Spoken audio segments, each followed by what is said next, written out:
Stillman & Company, 102.5, 106.3 The Game, streaming live on Twitter, Twitch, YouTube, and Facebook live from the Busy Bee Plumbing, Heating, and Air Conditioning Game Nashville studios.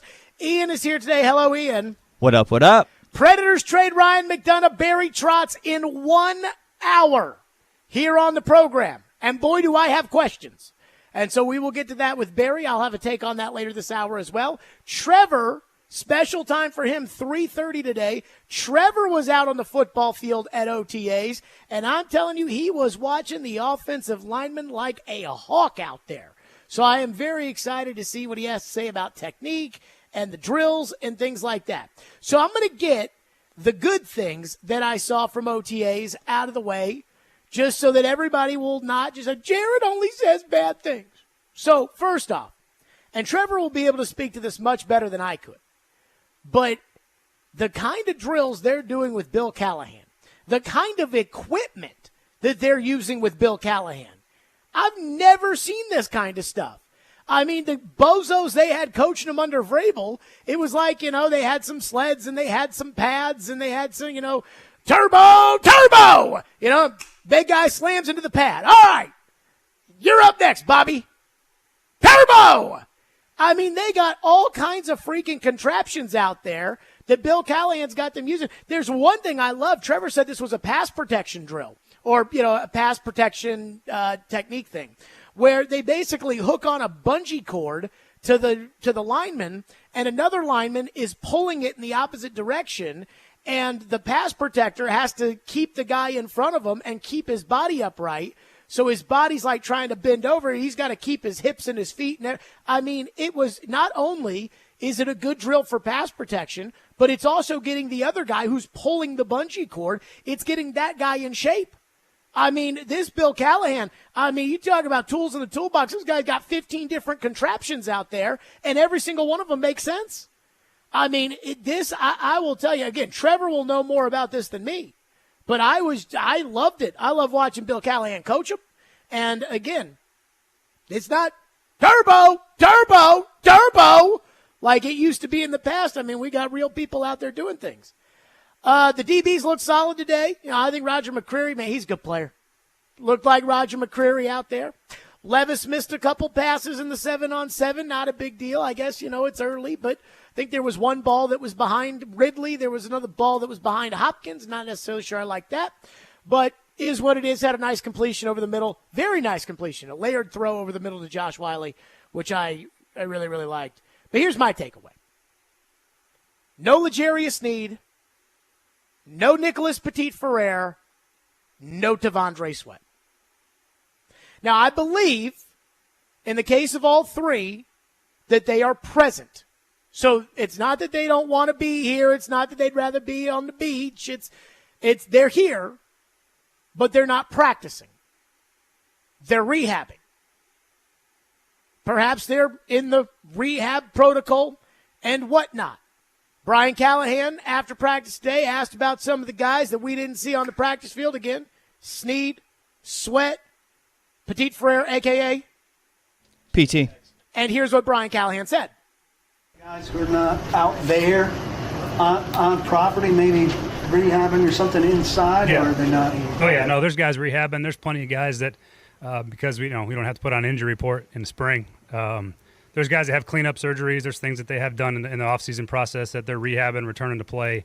That stuff's all normal procedure for us. And the guys that have any nicks and bruises from the process of even the phase 1 through phase 2, you pull a hamstring and you're part of the rehab process as well. So again, those things don't get reported because we don't have to. But there's plenty of guys that are in return to play protocols and guys that are on a day or two or a week of rehab process. So who's physically on property versus who's not here?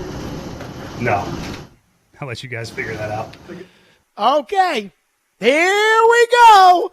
No L'Jarius Sneed, no T'Vondre Sweat, no Nicholas Petit-Frere.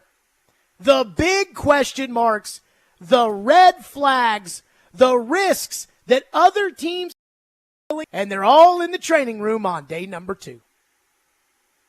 Sneed. So his knees are good enough to guarantee $50 million to, but got to take day 2 of OTA off. Can't have that. Will those knees ever be good?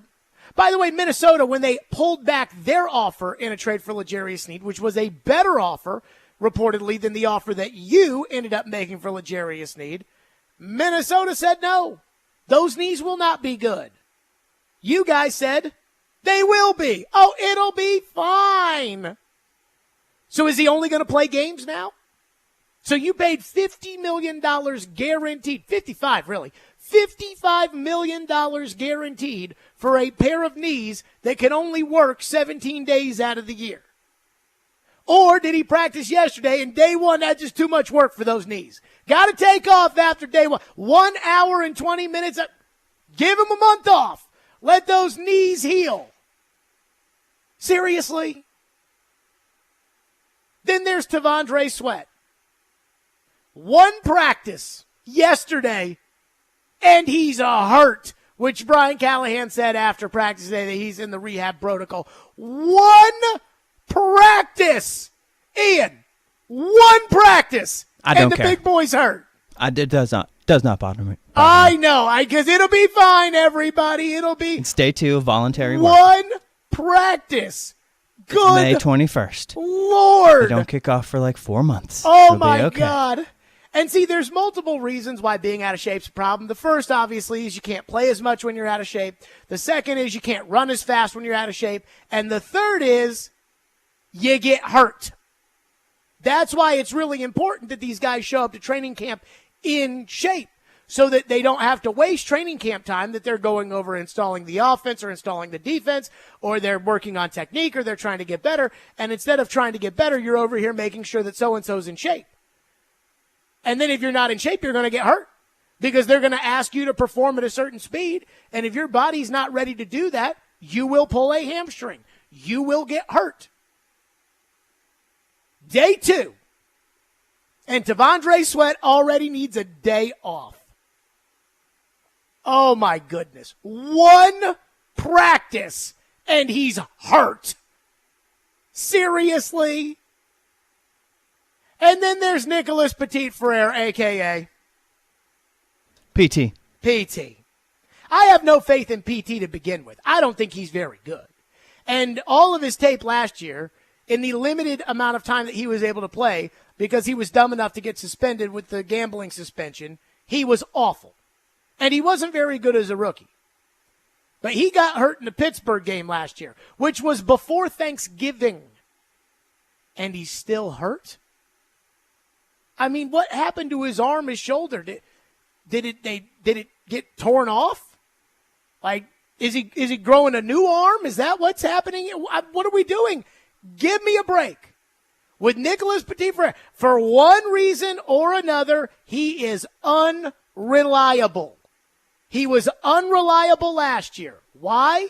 Because he got suspended and he got hurt. And here we are, day 2. He's fighting for a starting job. His career, think about this. PT is in the 3rd year of a 4-year rookie contract. Now, we know the money that tackles make on the free agent market. We know the money that bad tackles make on the free agent market. If PT wins the starting job and has an okay season this year and an okay season next year, he'll enter next year as the starter. And he'll have an opportunity to get paid. Nate Davis made a fortune in free agency. But nobody wants to pay for somebody who is never available. Now, you guys, when it comes to accepting these red flags, or drafting Sweat with the 38th pick, giving Sneed the $55 million, going into training camp with no right tackle, saying that, it'll be fine with PT, you guys told me, it will be fine, Jared. It's only March. It will be fine. Today, Ian is telling me it will be fine. It's only day 2 of OTAs. It'll be fine. Voluntary OTAs. Again, these guys are here. They're just, at least I believe they are here. These guys are here. They just can't get out on the field. The biggest question marks, the biggest risks you took this offseason, where are they? Not on the field. The number one ability in the NFL is what? Availability. I know teams were concerned with Tavondre Sweat and with L'Jarius Sneed that they would not be ready to play when it was game time. That's why they didn't take them. They didn't trade for them. They didn't sign them. But you said it'll be fine. Well, here we are, the second day of practice, the first day that's open. I don't even know if Sneed practiced day one. I know PT didn't. And they are nowhere to be found on the football field. Guys, this would be one thing if this was a very reliable player that was just not out there because, something's bothering him. He's a little nicked up. It's OTAs. If it's Chigakonkwo, who through 2 years has played pretty much every football game, and I'm not sure Chig has ever been hurt, knock on wood. If it was Chigakonkwo, not a big deal. But it's not Chigakonkwo. It's the question marks. And it's the question marks at the big positions.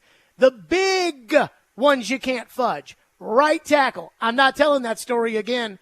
Defensive lineman replacing Danico Autry. Again, a model of consistency for 3 years as a Titan, Danico Autry, and corner. And they're nowhere to be found. Nowhere. It'll be okay. I know. It'll be okay. It'll be okay until it's not.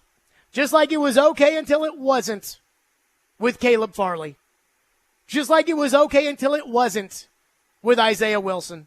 It's always, just like it would be, the Julio Jones hamstring, it'll be okay. And then it wasn't. But yeah, sure, no. I mean, think about this.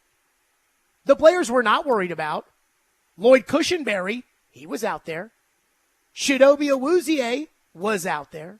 We're not worried about those guys. So here we go. The big red flags, the question marks. How'd they look in the first open OTA, Jared? I don't know. They weren't there. That's not a good sign. 615-737-1025 is our phone number if you want to weigh in, and I'm sure many of you do. 615-737-1025. There is one thing when it comes to how guys are doing, how things are going, where this is headed, that Brian Callahan, I'm already starting to get tired of a little bit because it kind of feels like this is just how everything's going to be. It's almost Vrabel-ish in a way. We'll get to that coming up next. Stillman and Company, let's talk Window Nation. That's right. Speaking of reliable, you can rely on Window Nation. And I know that. It is Window Nation's semi-annual sale, and it is a big deal right now. You can get 50% off all windows. It is hot outside. If you've got a window, especially one that the sun is just staring right at, you're going to have to crank up the AC. And just wait until that NES bill comes in. You're not going to like that. So, when it comes to Window Nation, get those windows taken care of with the best in the industry. And they're better than the national brand prices because, again, they're nationwide. They deal directly with the distributor. It is that simple. 50% off all windows. No interest for 5 years. Bonus savings when you schedule a consult today. A no-obligation in-home estimate. Call 866-90-NATION or visit windownation.com. Again, get 50% off all windows, no interest for 5 years, and bonus savings by calling 866-90-NATION or going to windownation.com.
We got a team that really works very hard. That part is great.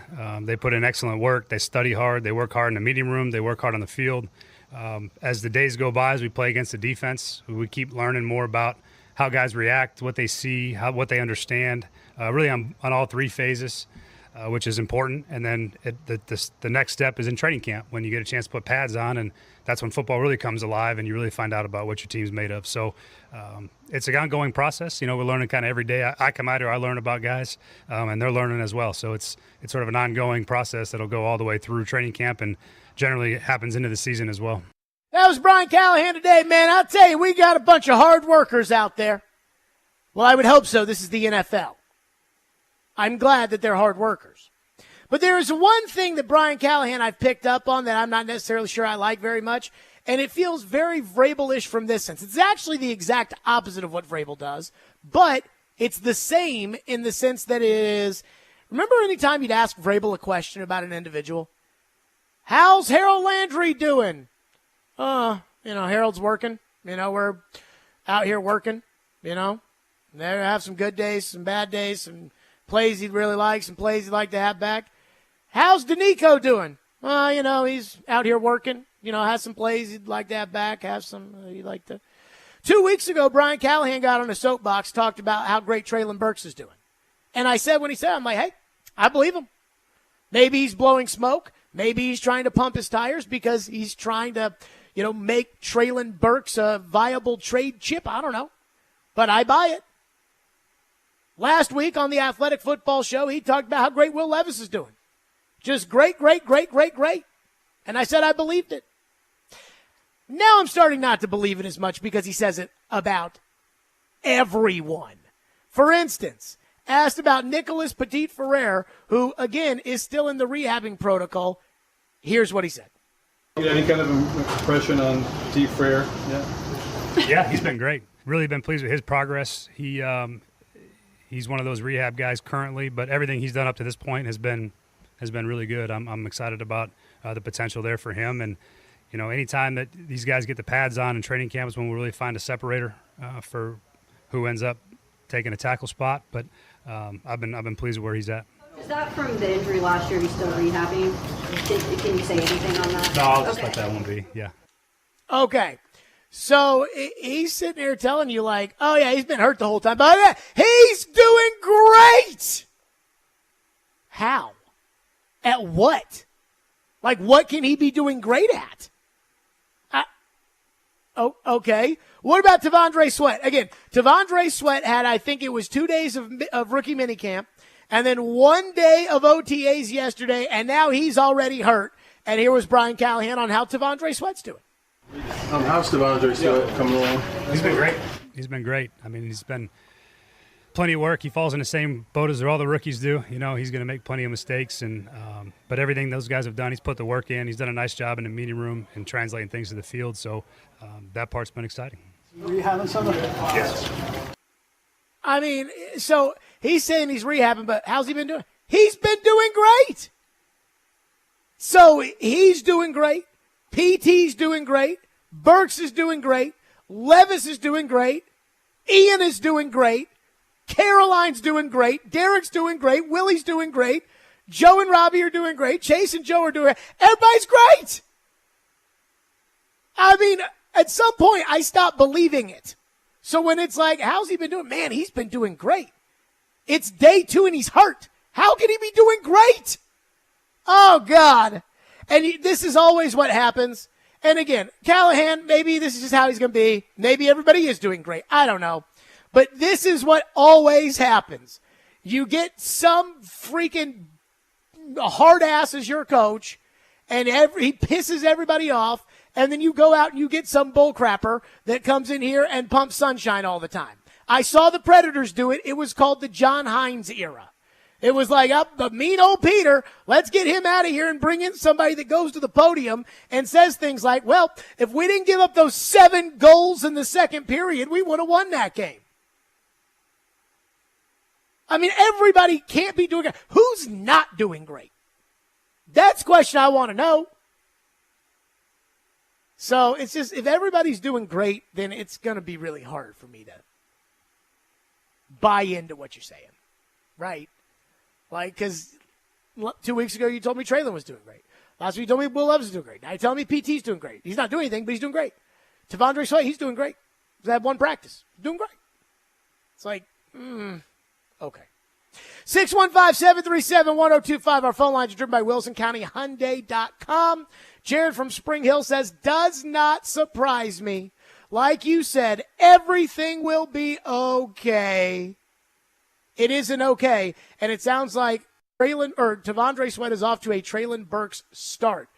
Jared from Spring Hill also says, Ian, please peruse the internet and see what other draft picks did not practice on day 2. I will do that. Don't worry about it. I mean, again.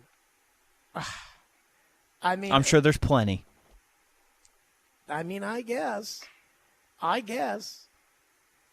One texter says, Jared has to make everything negative. Good Lord. It's OTAs. Who cares? I care, because if you can't be relied upon to be there at OTAs because you're hurt, how can I rely on you to the tune of $55 million? L'Jarius Sneed. Now remember, Ian, I don't know if we have it, but L'Jarius Sneed, when he signed, he told everybody his knees were going to be okay. It's okay if we don't. He told everybody his knees it's are in going to be there okay. somewhere. And if you just said, like, hey, you know what? Are your knees going to be good enough for you to make it to the second day of practice? Oh, no, we don't do that. Not training camp, just voluntary OTAs. What about training camp? Well, if you get paid a big contract, you have to be at OTAs. Like, that's the true. unwritten rule. And Snead got even paid voluntary a big contract. ones? That's the unwritten Those rule? are the only OTAs. The others is the mandatory minicamp. Okay. So if you don't have the contract, you don't go to anything except for the mandatory minicamp. If you sign the contract that year, you have to go. If you don't, like if it's, say you're in year 3 of a 4-year deal, you can do whatever you want. That's how it works. If you're the quarterback, you have to go, unless you're in a contract dispute. Like Tua's garbage ass in Miami. Did you see he turned down $50 million a year? I did not see that. Bum. He better take it, because if the Miami Dolphins get sold to me, or if I become the GM, that $50 million is coming right off the table. One texter says, Snead has played in 15, 17, and 16 games in back-to-back-to-back seasons. Please hush. Yeah, again, I'm not worried about L'Jarius Snead, what he was going to do. I'm worried about what L'Jarius Snead is going to do, not what he already did. Minnesota knows what he already did, too, when they yanked their trade request back. The rest of the league knew what he already did in back-to-back-to-back seasons. It's about a degrading knee issue, and it is not a good sign when a guy with a degrading knee issue is not available on the second day of OTAs. Oof. It's never a good sign. One texter says, I guess nobody wants a starting right tackle job. Jalen Duncan was not at OTAs either. I did notice that Jalen Duncan was out there. I just don't particularly think Jalen Duncan has any shot at winning that job. Ian, what have I said is going to happen at right tackle? I even said this when Vrabel was still the coach. Dylan Radins. It's going to be Radins. That's what's going to happen. And I said, because they'll go into the offseason and they'll try to fudge it at right tackle. They'll do something like sign some guy who stinks, or they'll, say, oh, well, we can see PT can do it, or we can go draft this guy in the 4th round and he can do it. And so they're going to run through like 6 guys, and they're going to try them all out. And the guy who's going to end up with the most snaps at right tackle for the 2024 Tennessee Titans is Dylan Radins. And I said that when Vrabel was still the coach. And I still believe that today. I actually think, and I don't want to talk to, talk for Trevor, because Trevor was at OTAs today. He'll be on the show. Actually, Radins, again, in the technique, and then Radins doesn't look too bad now. He did not, in my opinion, look too bad now. For whatever that's worth. One texter said, Brett Favre used to say, we don't get paid big money to play on Sundays. We would play those games for free. We get paid the big money to do all the two-a-days, mini camps, etc. I think there's probably some truth to that. I would also say at the same time that I would also say at the same time that, like, if you're Nicholas Petit-Frere, you need to be on the field so you can win this right tackle job. Right? Like, that's why you need to be on the field. Tavondre Sweat's out there working out of Texas on Instagram saying, I got a lot to prove. Well, let's get on the field and prove it. One day, hurt. Jeff's up next on our program. By the way, our phones are driven by WilsonCountyHyundai.com. Jeff, thank you for calling. Go ahead. What's up, Jared? So you've got all these guys that are saying everybody's great. Well, it's kind of like a business, though. Why don't we ask you the question, who's not doing great at your radio station? And let's see what your response is. Do you have somebody Joe Rex Road at your radio station? Like, of course they're going to say they're doing great. There's colleagues, there's contemporaries. Who are you calling out of your office that's not doing great? Again, I just said Joe Rex Road. But more importantly, I understand the point, Jeff. Thank you for the call. I understand the point. The difference is you got to be genuine. You can't say the same thing over and over again. And when it comes to, how's Petit-Frere doing? Well, he's working hard at rehabbing right now. We'll see when he gets out on the field, how he's doing with the technique and he's doing great. I've been so impressed. Burke's doing great. He's doing great. He's doing great. He's doing great. You don't have to say that. Again, Vrabel said the complete opposite every time. But you can say that. It'll be okay. I saw that DeAndre was asked about Burks, or are people sleeping on Burks or something like that. And DeAndre was like, why would I answer that question when all that's going to be is a soundbite? It's like, or you could just say, hey, I think Traylon's really working hard this offseason, or whatever. Again, it doesn't have to be everybody's doing great. This is not a Frosted Flakes commercial. 615-737-1025 is our phone number. The Predators, don't want to forget about this, the Predators made a big trade today. Ian, I didn't even know we made trades on May 21st. Usually we wait till the season is over. I was shocked by this. The Predators made a trade, and it's a big one. And I think there's more to this story, and we'll get to that coming up next here on the program. Hiller Plumbing, Heating, Cooling, and Electrical. They're big supporters of the Predators, and I bet they're very excited about this Ryan McDonough trade. Have you ever had a contractor come to your home and it just take forever? Feel like you've wasted your entire day? Well, when you call Hiller Plumbing, Heating, Cooling, and Electrical, you don't have to camp out all day waiting. And again, I know this because I use Hiller at my home, and I have for the last 6 years. It's been wonderful. Be a happy camper this month with 0% interest financing for 24 months on select HVAC systems, generators, and tankless water heaters. Or take advantage of Hiller's $99 drain cleaning special. Take care of your home systems before the peak summer temperatures hit. And let me say this. I was at training camp today. It feels like the peak summer temperatures right now. So get that taken care of. That's Hiller Plumbing, Heating, Cooling, and Electrical. Visit happyhiller.com today for details. Hiller, proud supporters of the Preds, the Vols, and Vandy. Hiller, call the Happy Face truck today.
Barry, obviously trading Ryan McDonough. What can you tell us about why you made this move? Well, it was a request a little bit from Ryan. We talked at the end of the year, and he's got so many good memories of his time in Tampa. I think that's probably where him and his wife are going to settle. And we just had a conversation about a little bit of life and what holds in the future. And for me, he's been such a fantastic leader.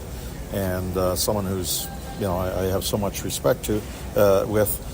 He says if there's ever an opportunity for me to get back to Tampa, he asked if I would, explore that a little bit.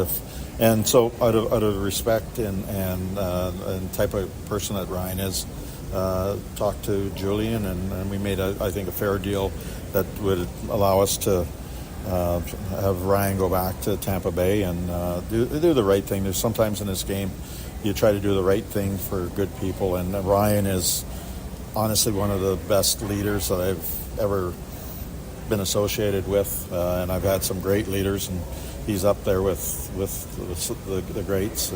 But more importantly, he's just one of the fantastic people that you're going to meet. That was Barry Trotz earlier today. He will join us today at 3 o'clock. Now, let me say this. Again, the trade is the Predators traded Ryan McDonough and a fourth in order to get a second rounder and a seventh. The second is in next year's draft. So I believe, Ian, that means they would have 2 second rounders and 2 first rounders in next year's draft. They already have 3 second rounders. And maybe 2/3. And 2/3. They already have 3 second rounders in this year's draft. So in the next 2 drafts, they have 5 picks in the second round. And again, I don't think that, every second rounder is going to be Roman Josi or Shea Weber, but it should be noted that you got Shea Weber and Roman Josi in the second round. You got Luke Evangelista in the second round. The second round is nothing to scoff at. Sebastian Aho and Jason Robertson come from the second round. So that's not nothing, at least as far as I'm concerned. But you don't get better by trading away Ryan McDonough. Like, your team is not a better team today because they traded away Ryan McDonough. But what I want to know is this. What's behind door number 2? Because the Predators did 2 things with this trade. One, they cleared essentially $7 million, 675. They essentially cleared $7 million in cap space, and they added another trade chip to the pile.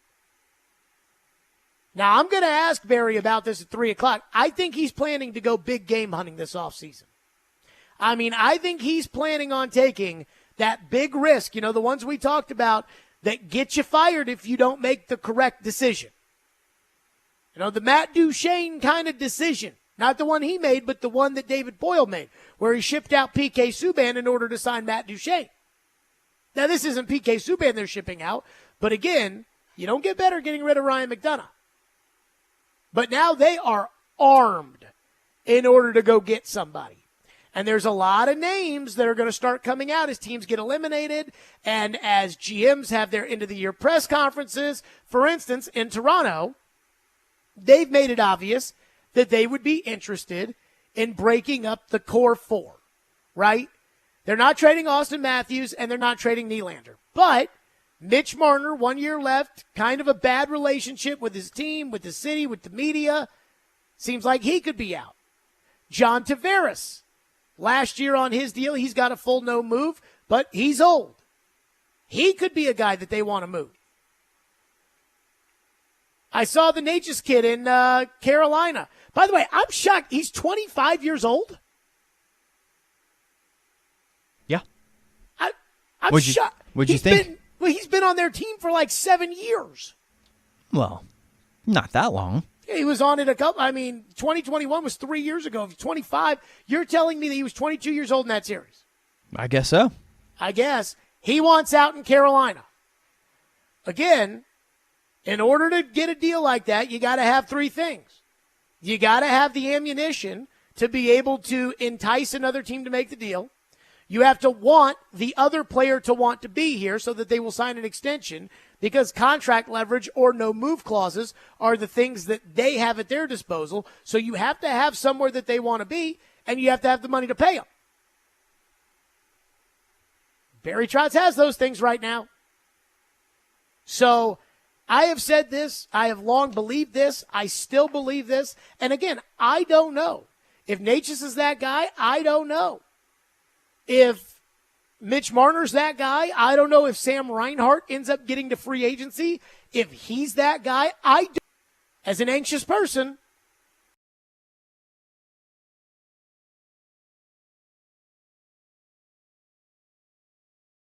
to find their big boy forward via a trade when somebody who is a star wants out of a place they currently are in. It happens in the NHL all the time. How did Vegas get Mark Stone? Via a trade. How did they get Jack Eichel? Via a trade. How did the Rangers get Artemi Panarin? He told Columbus, I'm not resigning. They signed him. It happens. It's not the way everybody else makes it out to be, which is, oh, you got to be terrible so you can draft Crosby, or you can draft Kane, or you can draft McDavid, or Matthews, or Bedard, or Celebrini. It's like, I get it. That's how a lot of these teams do win. But there are multiple ways to skin a cat. And in this instance, I do think that if this is going to work, if Barry Trotz is going to make it, if this team is going to be a cup contender, it's going to come from a trade of somebody who's unhappy, that has 4 teams on their list that they're willing to go to, but because of the cap space, because of the city, because of the competitiveness of the team, because of the tax situation, because of the coach, they'd be willing to entertain Nashville. And then because of that, with all the picks that they've added over the last couple of years, Barry Trotz be able to get a deal done by using those trade chip pieces. Again, 5 second-rounders over the next 2 years. I don't expect him to draft 5 players with those picks. So, once again, Ryan McDonagh is a very solid player. Now, I think he's on the decline, and I don't think that the serial winners thing is as big of a deal as Barry Trotz made it out to be at the beginning. I think they feel like they've got the culture where they want it, and you can go out and get another serial winner. But I do think you get worse when you make a trade of a player like that. And so maybe they'll end up re-signing Alexander Carrier now, which would then cost me a guarantee if that were to be the case. But he's not as good as Ryan McDonagh. So you don't get better by getting rid of Ryan McDonagh. But again, they are once again setting up the war chest for the opportunity to pounce when the right guy comes available. Whether it's a guy who falls out of favor, whether it is a guy who doesn't want to be on his team anymore, whether it's a guy who's a pending UFA, whatever it may be. And I think they're prepared. 615-737-1025. Get your thoughts in on that again. Barry Trotz at 3 o'clock today, and Trevor Maddich at 3:30. Trevor was out at OTAs. And again, I told you, I like what I saw from Bill Callahan. Well, Trevor has a full breakdown of what he saw. He was watching the big boys intently. 615-737-1025. Tune in to 94.9 The Fan today as the Sounds take on the Charlotte Knights. 6:35, first pitch on 94.9 The Fan. Sounds baseball presented by Twin Peaks Family Leisure and Busy Bee Plumbing, Heating, and Air Conditioning.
clearing, that amount of money for cap room for this next year and the year after that? How much was that a factor as well? Well, really, to me, it wasn't much of a factor. It was more of doing the right thing. We both talked about it, and then he just said, what he wanted to do, and asked me if I could explore it. So it was nothing more than that. And you got to have the interest, and Tampa had the interest.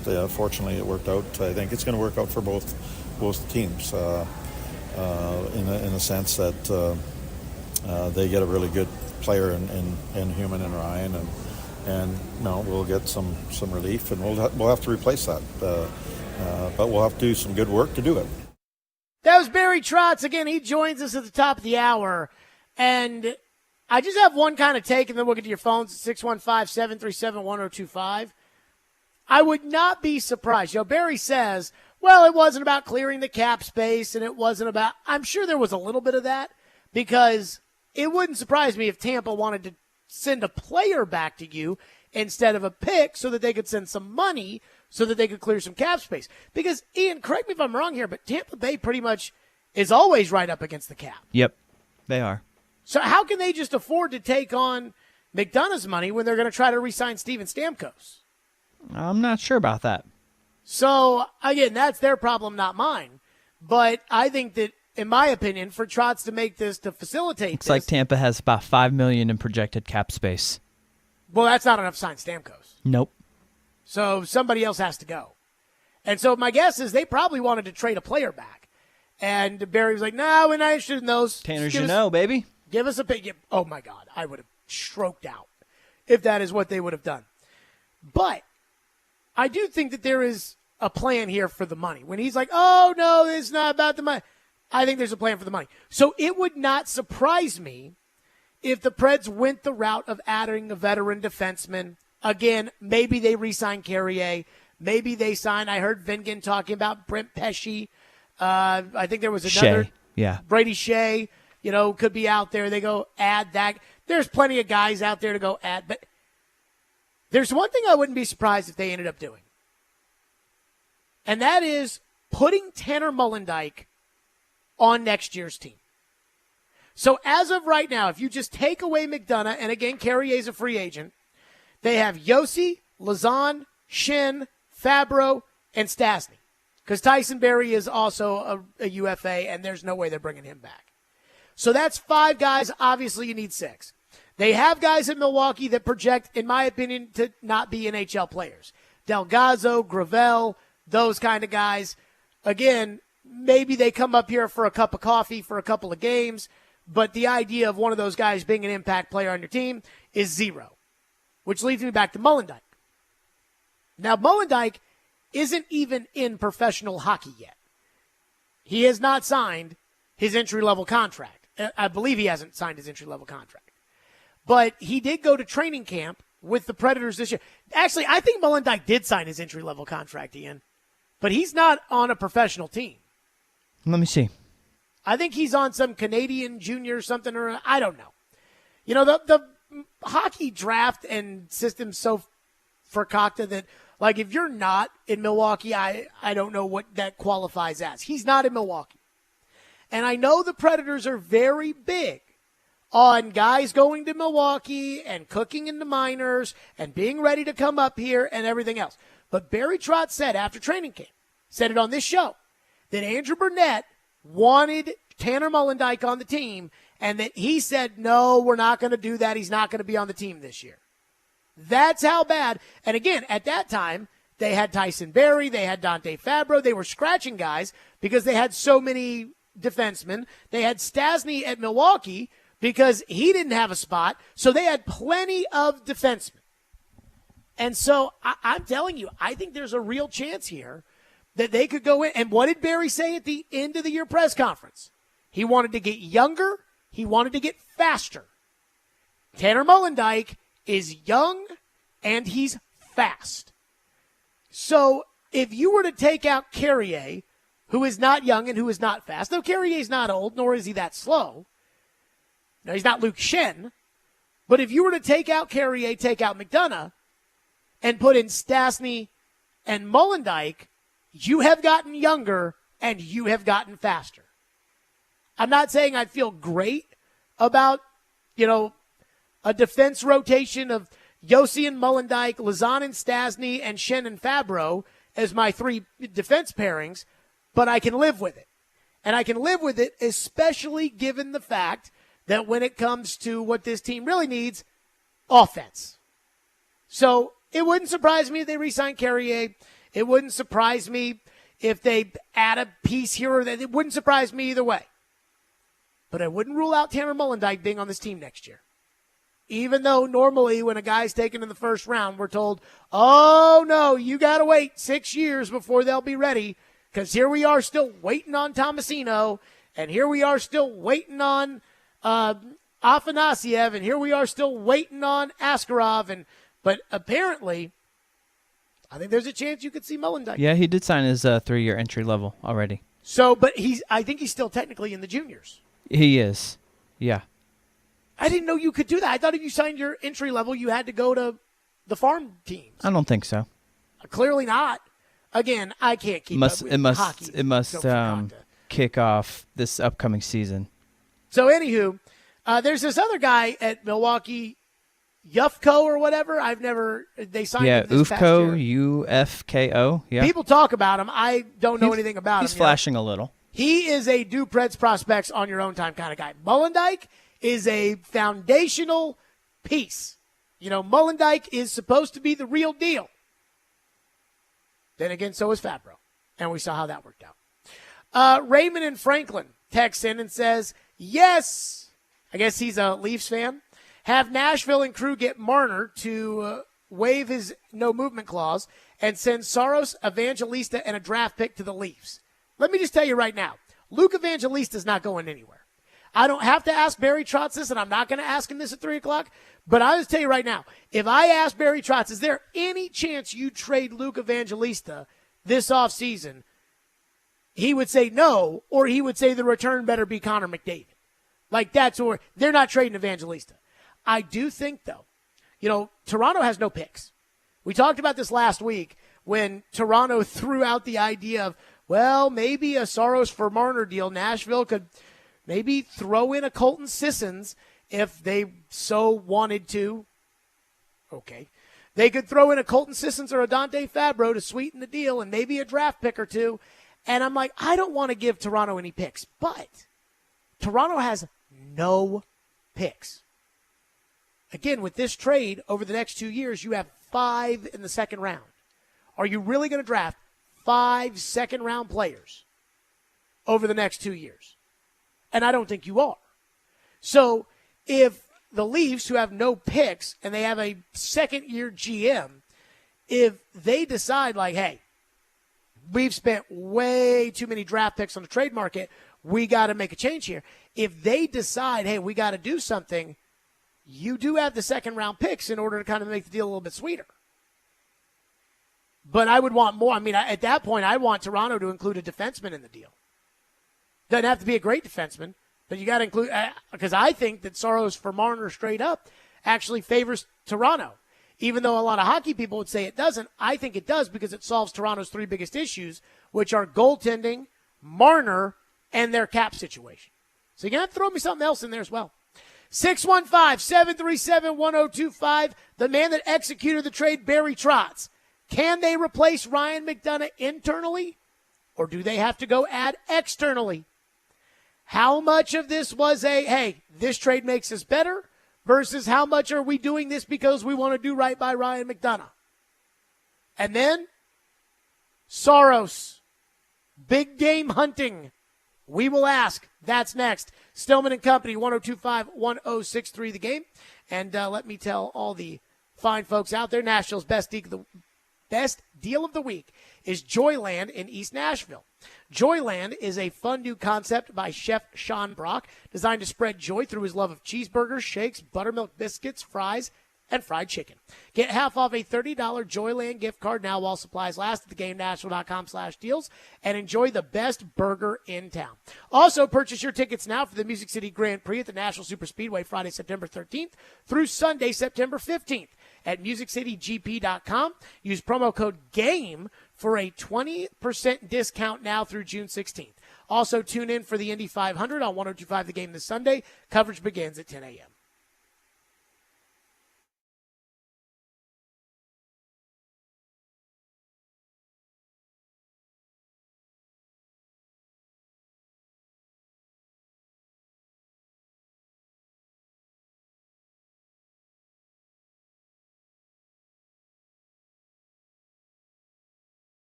Stillman and Company, 102.5, 106.3 The Game, streaming live on Twitter, Twitch, YouTube, and Facebook live from the Busy Bee Plumbing, Heating, and Air Conditioning Gabe Nashville studios. Trevor Maddich was at Titans OTAs. He'll join us in 30 minutes with his full breakdown. But first, the Nashville Predators making, again, a surprising May 21st trade by trading Ryan McDonough back to the Tampa Bay Lightning, McDonough and a fourth in this year's draft, to Tampa Bay in exchange for a second in next year's draft and a seventh in this year's draft.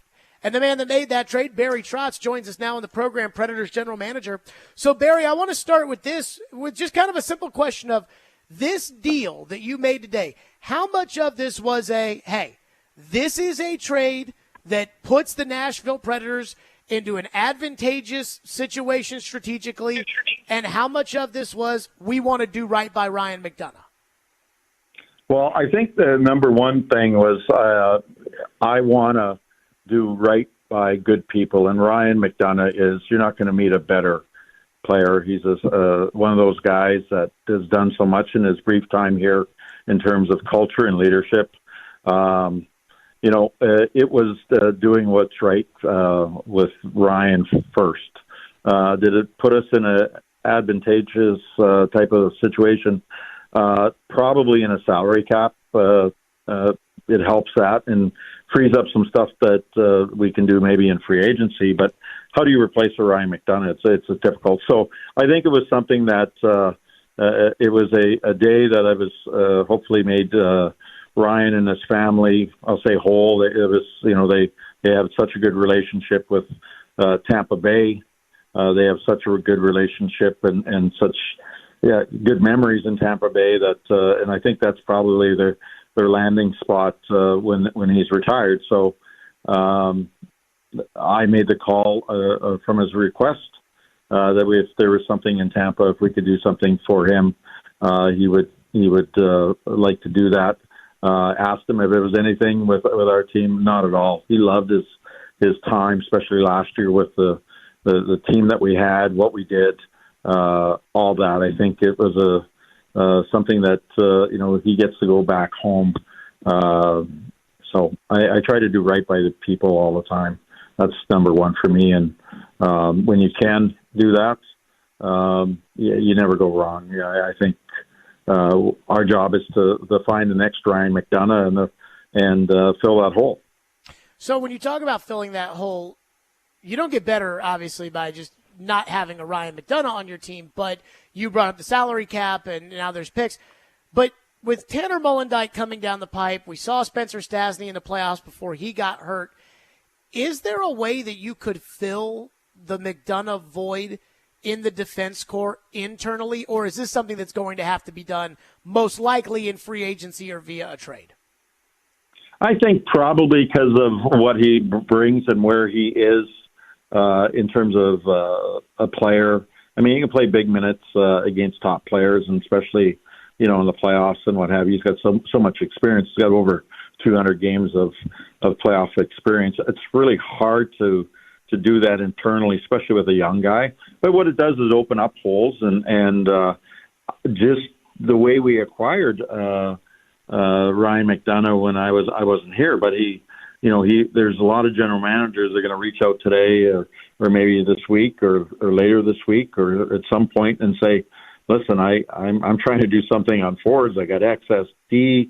Is this a good fit? There might be a really good fit. So I can't answer that correctly how I'm going to do that, because not all the opportunities and the situations that have or will present itself right away. But what it does is that we know we have a little bit of a hole, but at the same time, it also opens up some lanes for some of our defense. You look at you mentioned Mollendijk.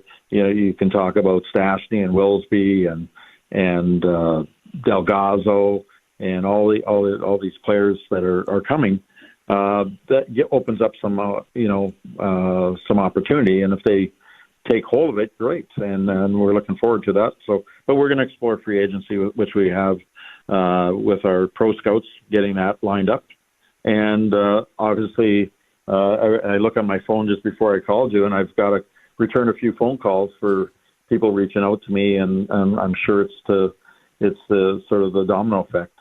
Speaking of that, Barry Trotz is with us. You guys have now 5 second-round picks over the next 2 years. That's a lot of second-round picks. Now, on one hand, I could say, hey, that could be 5 Roman Yossi's, 5 Shea Webbers. I mean, the second round is nothing to scoff at. Luke Evangelista came from the second round. And yet I also think about what that means from a trade possibility standpoint. Do you look at those 5 second-rounders also coupled with the 3 first-rounders over the next 2 years and say, hey, we're going to take 8 players in the first 2 rounds? Or do you look at that and think, if we're going to make a move, these are the trade chips that are going to allow us to do that? I think it's more the second, and I say that with with a little bit of disclaimer. If there's a player that we really, really covet is sitting there in the second hole or a second round draft choice type of thing, we're still going to take that player. But a lot of the second round picks are, if you saw this year during the trade deadline, the second round picks are a lot of the trade capital for teams to acquire established players.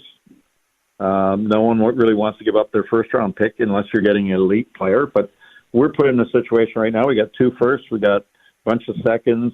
That allows us to go both ways in terms of acquiring players, and it's good to have the currency and having a little space. But as I say, I've always looked at players from a human side. I mean, Ryan McDonough is a good hockey player. He's a great leader, and he's even a better person. So all that being said, we're going to miss Ryan, and I wish him and his whole family all the greatest success in Tampa, where they have a long history. And he's always an alumni. As I said to him, I said, you're always going to be special in for me being my first year as a general manager and the impact that you had on our club and the leadership group. So, but this will work out for both. This is something that Ryan, he's going to end up in Tampa when his career is done, and he has all those special relationships and all that. So, I can't thank him enough for his impact on the National Predators, even on a short time here in the last 2 years. It sounds to me like you're pretty sad about this trade. When I heard the trade, and again, Ryan McDonough's a good player, I kind of got excited about the cap space and the extra second-round pick, and knowing that, hey, if there's a big forward out there that maybe doesn't want to re-sign their own team, then you now have the cap space and the draft picks to be able to maybe go after that forward, similar to what Matthew Tkachuk did a couple years ago. But it sounds to me like this deal is something that maybe kind of makes you a little sad, whereas I'm pretty excited about this. I would probably say I'm both. You always, when you lose good people, you're sad. But I am energized about the opportunities that are out there. So don't mistake my love for the person that Ryan is and his family and the impact. That's the part when you have good people, you always, when they move on, it's always sad because you're missing some good people. But at the same time, we're gonna meet some new people. We're gonna create the same things that we tried to do when Ryan was here, and he's left our team in a better place, our leadership in a better place, and that's the sad part. All the other stuff is good because it does give us flexibility, it does give opportunity, and we can look at, as I said in I think my last conversation, is that we'd probably be limited. We might only be able to do something on maybe 1 or 2 people in terms of free agency. Well, it might open it up to 3 or 4 now, which is exciting, which should make our team have some more options to become a better team. Do you think, Barry Trotz is with us, do you think you're ready at this standpoint to maybe go after that big game, that big name that may be out there? Maybe it's somebody who's going to be a free agency. Again, maybe it's somebody who's on another team right now. Thus, I can't throw out names because that would be against the rules. But well, I've already got asked about the one. So you already got asked about Marner? Yeah. Okay. That's. I said I read. I don't read everything, but I've been asked that a few times in a short period. Anytime I go walking around, even downtown Nashville, and I just that's news to me. You guys are just it must be slow in the hockey world. So I've been in with our scouts and exit meetings for 2 weeks, so I haven't had time to do that stuff. But we'll make our calls around the league, and if there's opportunity for any kind of, we'll call high-end players, we have draft choices, we have prospects, we have draft capital. We'll listen to anything, and then now we have a little more cap space. So that's not off the table, but there's no truth to anything that you're reading right now. Okay. I do wonder from this standpoint when it comes to the goalie. You said after the season was over that you'd like to get an extension done with UC Saros, that Saros has made it clear to you that he would like to re-sign. And, of course, there's business decisions that have to be made. For a lot of people around here, Barry, this is a big debate, in town as to, okay, do you take the money that you would be giving the goalie somewhere in the $7.5 probably to $8.5 million a year range, what will be, a 6, 7, 8-year contract, or do you take that money and use that on skaters, potentially forwards, and go long-term with Askarov as your goalie? Do you feel like you have to make a decision before July 1st, or I should say, around the draft, about whether or not you're going to commit 6 or 7 years to Saros, or if 6 or 7 years from now you think Askarov will be the goalie here? Do you feel like you're in that situation? No, I just spent 2 hours with Juice. We were at a foundation event where the Preds Foundation gave an enormous amount of money, $850,000 to local charities, and Juice was and myself were there at the event together, and we had a good talk. And I just said, he's in the know with everything I'm doing, and I'm in no hurry. He's in no hurry. He still has another year, and I said, I'll reach out to your agents. I got to take care of this, and this before I can even reach out to him. But he's going to be in the fold. And if I start, next year, and if it's Juice and another goalie, or Juice and Askarov, I'm fine with that. We really, Askey, has had a little bit of up and down season. More so because of injury, not necessarily his play. But, there's a different pressure playing in the American Hockey League. And you forget, he's only 21 years old. I mean, look around the National Hockey League, how many 21-year-olds are having any kind of success in the National Hockey League? And it's probably the answer, without me looking at every team, it's probably zero. So you have to realize that he's still a young player. He's still a young man who's still learning the game. He is athletically and physically, is a little bit of a unicorn. But the mental game and all the other technical game, they all have to come together before that eliteness can get to the next level, being the National Hockey League, and sustainable over a long term.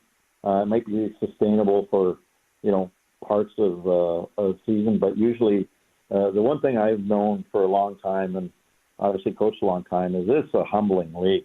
I mean, just when you think you got it figured out, it just tears you down and makes you wonder if you have any skill or any ability to do some of those things. Guys that come into the league a lot of times, they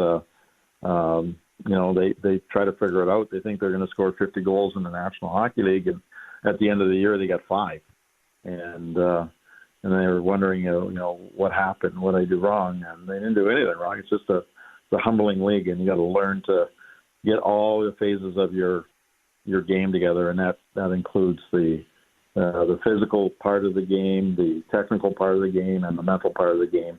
And I just want to make sure that we've got all that. And just like Pekka was a great mentor to Saros, and they got to work together and play together and train together and all those things. Juice has turned out to be a pretty good goaltender. So, it's okay to go that route with Saros and Askarov, but at the same time, I'm, as I say, the general manager will phone you and ask you different questions about, different deals. And if the right deal is out there, I'm going to do what's best for this organization. That's what I'm paid to do. So I'm going to do what's best for the organization always. Do you think, Barry, that, say, when you're projecting out 4 years from now, that it is feasible? At this point, Askarov would be 25 years old. Do you think it's feasible that 4 years, 5 years from now, both Saros and Askarov could still be on the team? Or when it's that long term, then it really has to be one or the other? I think at that point it has to be one, probably at one or the other. Yeah, I don't think it's feasible. I mean, look back at you look at in the past, Vancouver had Luongo and Schneider, and there's probably some other ones. Boston's going through it with Allmark and Swayman, and I know I do know this, that if you don't have a goaltender, you want one, and if you have two good ones, you have a chance to win every night. Barry Trotz is with us. Last one for you, Barry. What did you make of the fact that Edmonton, for instance, beat a Vancouver, and Edmonton has had their problems in the net, and yet with the power of their offense, they found a way to get to the conference final? And I wonder if around the league, Hellebuck makes $8.5 million, and his team is out. I wonder, Saros is one of the better goalies in the league, and you guys are obviously not in there. Is there a lack of premium on goaltending in today's game as maybe compared to 5-10 years ago? Yeah, probably. I think it's rejigged a bit. I mean, let's put it this way. Goaltenders go through bad, they have some bad games. They have some bad stretches that just puck finds its way in. I mean, if you ask the Florida Panthers how they're doing, they got a $10 million goalie. He's the most expensive in the league, and they're doing okay. I think it's all, it's all in the team play. I mean, the reason that, Vancouver can do so well with their third goaltender, and he's played very, very well, is their 5-on-5 game was tremendous. And they protected him well, and he's made good saves and that. And I've had teams where in the island where I had two goaltenders that were, I'll just say, weren't considered high-end goaltenders by any means. They were both considered probably backup goaltenders, and we led the league, and they both won the Jennings Trophy, but it was our team play in front of them. So as much as you want to blame every goal on a goaltender, and some can be blamed on goaltending, usually your structure and your team in front of you gives you a chance to have success. And Nathan McKinnon coming alone in on Hellebuck, I know who's going to win that most of the time because he's an elite player. But it's shifted a little bit. Teams can get by with it, but I don't think any team's going to win the Stanley Cup without at least a above average goaltender for sure. Barry Trotz, as always, joining us on the program, kind enough today after the trade. Barry, thank you so much, and enjoy getting back to the draft meetings and free agent gossiping amongst the people who actually matter as opposed to our free agent gossiping. Oh, always good to listen to you, and I miss our game day meetings that we've had in our shows. So keep up the good work, and I'll talk to you soon. There you go, Barry Trotz joining us on the program, Predators general manager. Couple of takeaways there. I want to get to them next. Just a couple of them. I think, again, Barry's pretty straight shooter. We'll hit that next. Stillman and Company, 102.5, 106.3 The Game. Let's give something away while we're at it. Be caller 5 right now at 615-737-1025, and you'll win a pair of tickets to see Jamie Johnson at the First Bank Amphitheater on June 28th. Stillman and Company, 102.5, 106.3 The Game.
Stillman and Company, Barry Trotz, kind enough to join us again. The Predators trading today Ryan McDonough and a 4th-round pick, which is technically Edmonton's 4th-round pick, which I believe they acquired in the Matthias Ekholm deal. By the way, congratulations to them. They won yesterday in Game 7, and Vancouver's out.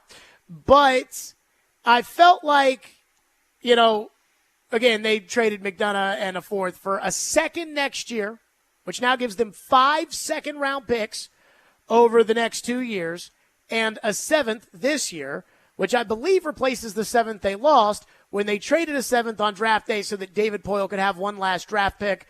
They drafted Aiden Fink in the 7th round, and actually it sounds like he might actually be pretty good. So keep that in mind. But I do feel like I have 3 takeaways. The first is from what Barry Trotz said.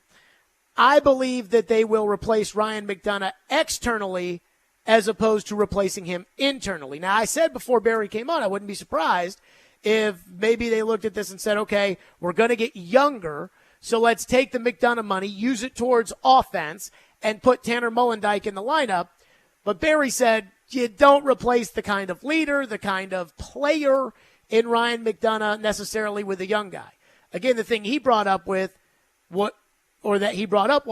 the guys that play the minutes against the top lines.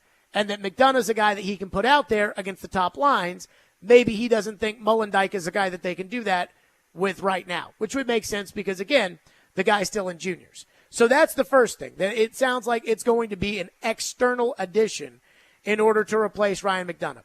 The second takeaway I have is eventually they will have to pick between Saros or Askarov. Now, I kind of knew that, but there had been this talk like, well, why can't this be this passing of the torch between Saros and Askarov the way there was with Rinne and Saros?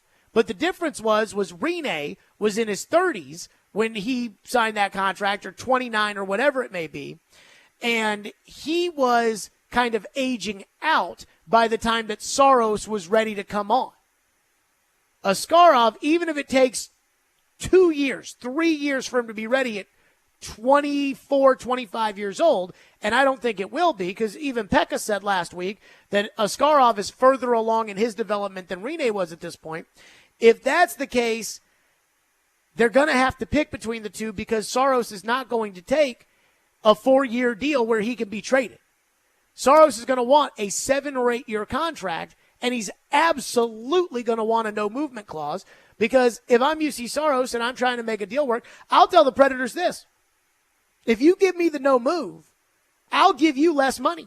I'll take less money, because the last thing I want is to sign a 4-year contract or to sign a 7-year contract at $8 million per, thinking that I'm going to be in Nashville, and all of a sudden Askarov's ready and I get shipped out to Calgary.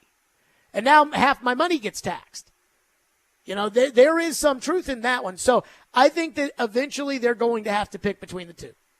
Technically, they can drag it out until next trade deadline. I think they got to pick by July 1st. Though Barry made it sound like he doesn't think they have to wait until then, or doesn't think that they have to do that right away. I kind of think they do. He doesn't. Or at least that's what he said. And the third takeaway I had when it came to Barry was, I think he plans on trading some of those second-round picks.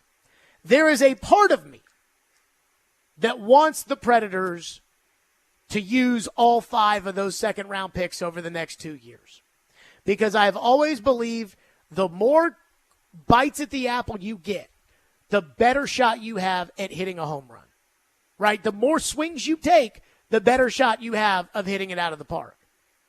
And again, the second round is a good round. Sebastian Aho, Jason Robertson, Roman Josi, Shea Weber, Luke Evangelista, second-round picks. And so it's like, man, if you make 5 selections over the next 2 years, what are the odds you miss on a couple, but you hit a couple out of the park? Again, not to say football and hockey are the same, but the Titans drafted Kevin Dodd and Austin Johnson before they drafted Derrick Henry, all in the same second round. They didn't have 3 second-round picks that year. They wouldn't have drafted Derrick Henry. But at the same time, I thought Barry brought up a good point. And I think this is as these sports become more 24/7. With league networks and podcasts and radio channels for each league, and with all of that has come along over the years, these sports are now more 24/7 than ever before. Right? The NFL wants to be talked about every day. Basketball, they love to talk about the draft. You got Kendrick Perkins on TV yelling and screaming about, why are we talking about Bronny? He sucks. But people love talking about this stuff every day. Same with hockey. Because of that, I think GMs are shy to deal that first-round pick away, because it's like, if I deal this first-round pick away and I get Ryan Hartman in return, my fan base is going to go nuts. But so now they're dealing second-round picks at the deadline, unless it's, as Barry said, an elite player. I think Barry plans on trading some of those second-round picks. Not all of them, but some. So, again, those are my three takeaways. 615-737-1025. OTAs for the Titans. Trevor was there today. What did Trevor see? And he had a keen eye on Bill Callahan and those offensive linemen. We'll get Trevor's thoughts, and we will do that next. Join Cromwell Media along with local athletes and musicians at Hermitage Golf Course on June 20th for the 615 Open. Make a difference while supporting Souls for Souls, because every $20 raised goes to a new pair of shoes for a local child experiencing homelessness. Sign up to play or sponsor at 615open.com.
Titans OTAs today out there for the first time. Now, I got to say this. When it comes to the offensive line, I was a little disappointed. Nicholas Petit-Frere was not out there. Dylan Radins was not out there. Dylan Radins was out there. Nicholas Petit-Frere, Jalen Duncan were not out there. So the two guys who are supposedly battling for the right tackle position, neither of them were out there. Radins was out there, though, which, again, goes back to my claim that I do think that at the end of the day, Dylan Radins will be the guy who gets the most amount of snaps for the Tennessee Titans at right tackle this year.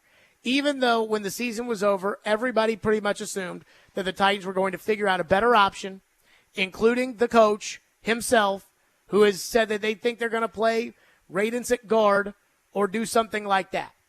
Now, I got to say, before Trevor joins us, and Trevor was out there today, and Trevor was, putting notes into the phone and everything else. But before Trevor joins us, I did notice a massive difference between Bill Callahan and even the equipment they used and the guys who were coaching the offensive line under Mike Vrabel. The guys that we were told were great coaches, but maybe deep down inside they weren't. And in the end, now everybody says that they weren't good. But even the equipment, Callahan had this one thing where they'd set up on the line, and it would be kind of like, if you're a Jewish person, it's like a hopa for the offensive line, or, kind of like a, little story. I'm trying to think of the right way to say this. It gets you to squat your tush down. And I'd never seen that before. And then they have these long sleds, tackling sleds, as opposed to the other tackling sleds where it's like you just hit a tackling sled one time. These were the long tackling sleds that are like an entire defensive line. And then, of course, there are the tackling sleds that everybody made a big deal about, the big ones, the big beefy ones that they were using. And they had these bungee cords that they were using where one guy would pull in one direction and the other guy would try to stay upright and pass protect. And I'm like, these drills are 1,000 times better than the drills they were doing with the other guys where they just hit the pad, hit the pad, hit the pad, hit the pad. So that does give me a little optimism. Look, I think Bill Callahan's a great offensive line coach, but it's like I can see it.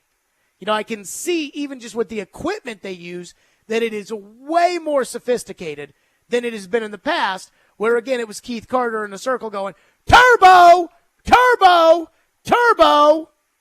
And that, quite frankly, I felt very good about. So between that, and then they did a little bit of 7-on-7 in the 7-on-7. Levis had a couple of balls here and there. He probably liked that back. Had one over the middle to Josh Wiley that I did like. That was a nice little completion. Roger McCreary had a nice little breakup as a DB. For me, the story, though, was who wasn't there. And I know Nicholas Petit-Frere's rehabbing from an injury. I don't know what's wrong with Jalen Duncan and why he wasn't out there. But again, if you're battling for a spot, I want to see you out there on the field. Trevor joins us now on the program. And Trevor is presented by Houston Clinic Orthopedics, when experience matters, and ESPN Bet Sportsbook. So, Trevor, you were out there today taking a look at the offensive line. I'm going to open the floor to you. What'd you see? What'd you think? Absolutely loved the way they were working and what Coach Bill Callahan was having them do, because he was teaching them the techniques of how to play their positions, not just the assignments of who to go block. And that will make them all better players. And in doing so, he had drills that have an ancillary benefit of building core strength, because if you don't build your core strength, you can't do the drills correctly. So you put those two things together, better core strength, better drills to make them better technicians, and this offensive line is going to be a whole lot better. Trevor, I want to start with the one people probably care about the most here, which is J.C. Latham. And that is, we saw him, and you were kind of looking at his form. And, at one point they had him go again because they didn't like the rep that he had. What did you think, your initial impression of seeing J.C. Latham in person? There were two things. First of all, physically, he is a beast. I mean, you look at how thick his body is, his hips, his glutes, his thighs, his calves, his shoulder girdles and arms. This guy is thick, and that's important for a lot of reasons. Strength and the ability to absorb pressure from the other side. If you're more slender, your body can't absorb that. If you're thicker, you can absorb it and then redirect it, which is important. So that was good. He moved very well. But also, he was heavy hands. When he hit the bags, Jared, you were standing there right there next to me. When he hit the bags, it was loud. When it was time for him to strike with both hands, that sled made noise when he struck it. Other guys, it made good noise too. Some of the guys, it was kind of quiet, kind of meek.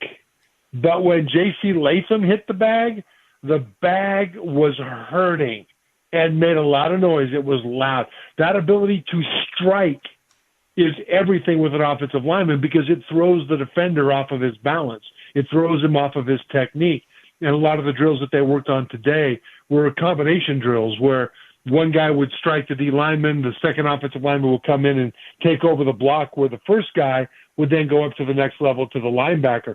And if the first guy just oozes into the defender, the second guy ends up in a bad position. But if the first guy strikes that defender and makes him reset, the second offensive lineman that comes in is in much better position to make a good block. And so these are techniques that they're being taught, and the natural striking ability of J.C. Latham at the beginning of those is really something that stood out. What did you think of Skoronski? You know, now he's had a whole off season where he's a guard, where they know what position he's going to play. And there were a couple of reps, you know, where Skoronski, we saw him hit the pad, and it wasn't a good strike. And there were some others that I think that you liked. What did you think of Peter Skoronski? Yeah, I think Skoronski had a couple of reps where I think he wasn't quite ready to do the rep. But overall, I thought he was very good. He was fluid. He had good balance. He had good, hip placement in terms of dropping his hips and getting good leverage. He showed good strength, and he showed all the things that you need to do in order to be able to play in the position of left guard at a very high level. And the difference now between this year and last year, I mean, remember last year he had his appendix out, and that was, early in the season, I think, and he ended up losing about 20 or 25 pounds. Then he was working his way back physically, getting his strength back as the season wore on, while last year he had a 270-pound center and a left tackle who shouldn't have been in the NFL. They rotated a bunch of guys that shouldn't be in the NFL at left tackle. And so he was there on an island trying to help guys on his right and his left while he blocked his own guy, while he was trying to get his strength back up. And I think physically he looks bigger now. He looks stronger. Trev, what did you think of the two guys that I think might be battling it out at right guard? Now, I know Brunskill's in the mix, too. We know what Brunskill is. Radence and Sadiq Charles. There was that one where those big Bill Callahan sleds, Sadiq Charles hit the ever-loving crap out of one of those. And I was like, who is that? And it was Sadiq Charles. And, I mean, you and I were watching Radence's reps, and it clearly is a humongous improvement over the last couple of years. What did you think of those two guys? I thought Sadiq Charles showed a lot of promise. You and I have talked a lot about, Jared, how in minicamp like this, without full pads, not full contact, you can't tell if a guy can play, but you can tell if he can't play. If he can't stay in front of a defender, if he can't move, if he can't have good leverage on the bag, he'll never be able to do it when it's full pads. But if he can do those things in this situation, then you check that box and you move to the next spot. And Sadiq Charles showed that ability. Now, remember that at LSU in college, he missed a lot of time because of a combination of suspension and injury. So he came into the NFL very inexperienced. And with Washington, that kind of showed. I think he's got talent. And so he showed the ability to absorb the coaching in this OTA, this practice that we went to see. And I think that it was encouraging. Then you look at Dylan Radence. I have been very impressed with him for the past year. I mean, he struggled when he first came into the league with the Titans. And, he went to North Dakota State, and so he came into a huge, massive jump in competition. And Radence struggled at times. He struggled with his technique, with his footwork. He didn't have the functional strength. But now that he's been in an NFL weight room for a while, you can tell that his strength is much, much better. His conditioning is better. I mean, Dylan Radin was leading the pack as they jogged from one drill to another field to do another drill, back to the other field to do another drill. Radin was way out in front. And then at the very end of practice, after all was said and done, Radin was jogging at a really crisp jog to get all the way into the locker room, and he ran right by me. And he wasn't laboring at all. I mean, he was in phenomenal condition. And that doesn't mean he can play football, but it means that his work in the weight room has been stellar. His work in conditioning has been stellar. And you can see that in his ability to execute the drill. If you're not quite strong enough, if you're dragging from a cardiovascular standpoint, you're not going to be able to do these drills well because they are very taxing. And Radin was never dragging. He was doing the drills, doing them well, doing them the way they were supposed to be done without compensation for being fatigued. And I'll tell you this, he has gotten a lot better last year from what he was before when he first arrived with the Titans. And I can see him earning a starting position, whether it's right guard or right tackle this year because of the way he has grown. Trevor Madish is with us, presented by Houston Clinic Orthopedics and ESPN Bet Sportsbook. Coming up next, Trevor's takeaways from the 7-on-7 that they did where Levis was throwing some passes. And also, there's one guy that Trevor loves, a new guy that I'll tell you he loves. We'll do that next. Stillman and Company, 102.5, 106.3 The Game.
Trevor Maddich is presented by Houston Clinic Orthopedics, when experience matters, and ESPN Bet Sportsbook.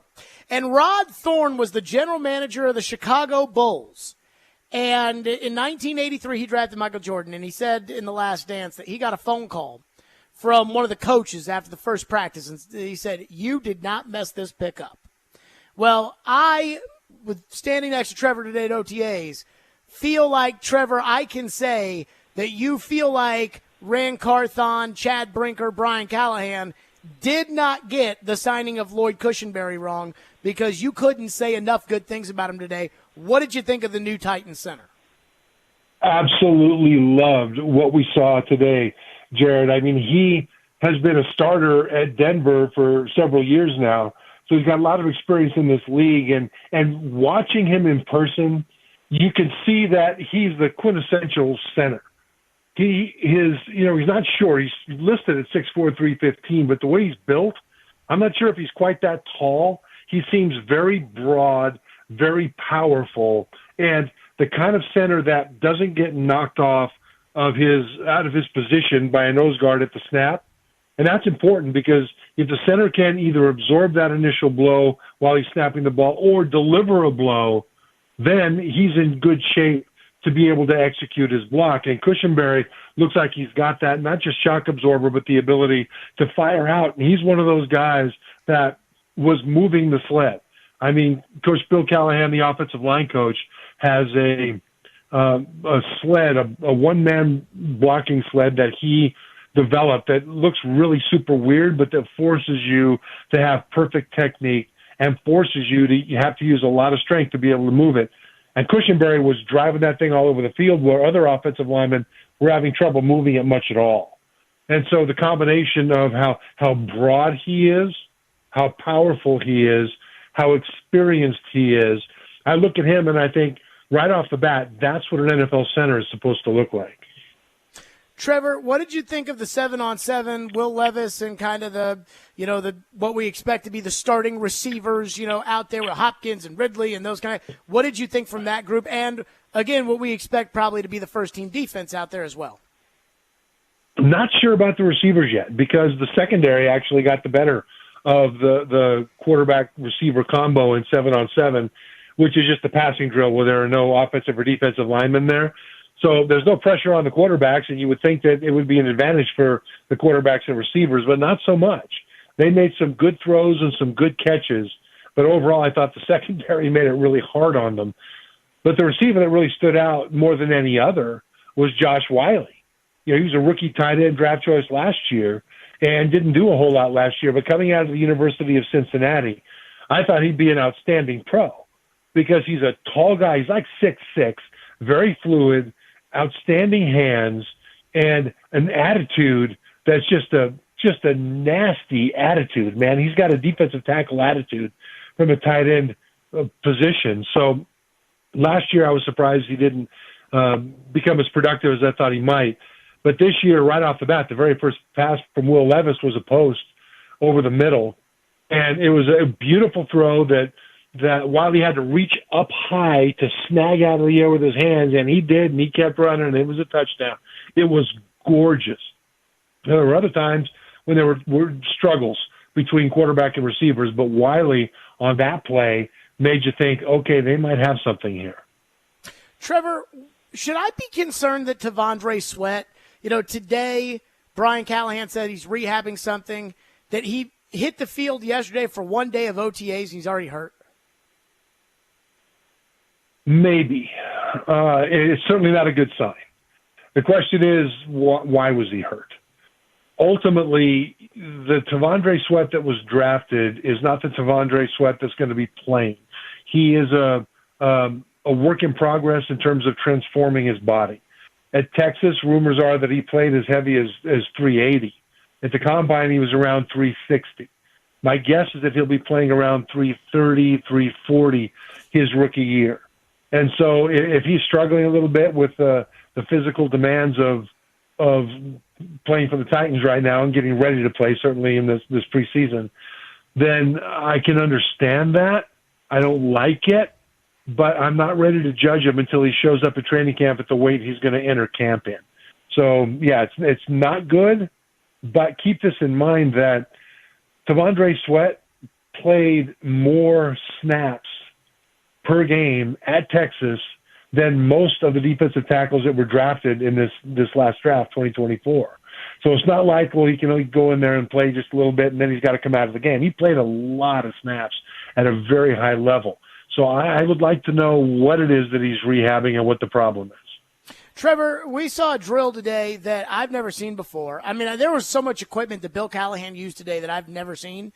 But one of them were these bungee cords. And you said it was a pass protection drill where there would be a guy that was attached at the waist to a bungee cord, and another offensive lineman would be pulling the bungee cord in the opposite direction, and the guy who was trying to block would have to stay upright. Trevor, I think that it's a great drill because I think it works on conditioning for the guy pulling the bungee cord, but also what it does. What exactly does it do technique-wise for the guy that is strapped around the bungee cord? And when you see a drill like that, as a former lineman, what do you think in terms of, man, this could really be beneficial to what they're trying to do? Well, it's a brilliant drill, and it's an ancient drill that you just don't see all that much because it also includes a sandbag that probably weighs about 50 pounds if it's not soaking wet. And believe me, I've had both dry and wet sandbags. I'd rather have them dry.